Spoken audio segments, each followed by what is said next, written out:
Hello. Section 38 is an interim hospital order and is one of the forensic sections.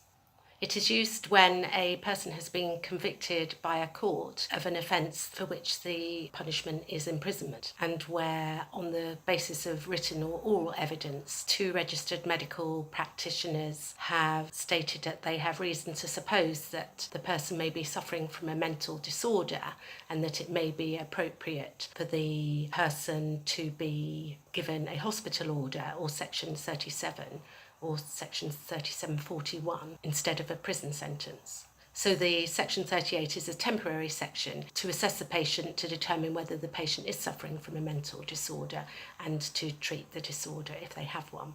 I'm Dr Beth Colby, a psychiatrist in London.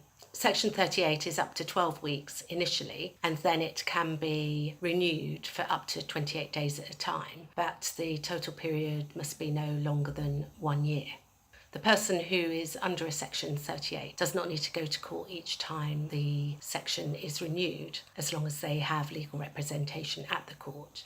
If there is not a bed available for the person who is placed on a Section 38 in court, they will go to prison and probably a healthcare wing of a prison until there's a bed available in the hospital that's been stated on the Section 38 form, and this must be available for them within 28 days. Note, the psychiatric hospital will be a secure hospital, and the court will decide whether the person needs to go to a low, medium or high secure hospital. One of the registered medical practitioners who writes a recommendation for a Section 38 must work at the hospital, which is written on the form.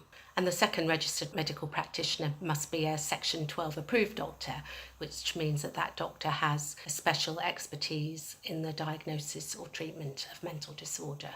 Whilst in hospital, the person will be assessed and treated for mental disorder. The person can be given medication against their will in the first 3 months. And if the interim hospital order is extended, then a second opinion appointed doctor will see them to assess their capacity and their consent to treatment and to decide what medication that they can be given, even against their wishes. The person will not have any Section 17 leave whilst on an interim hospital order.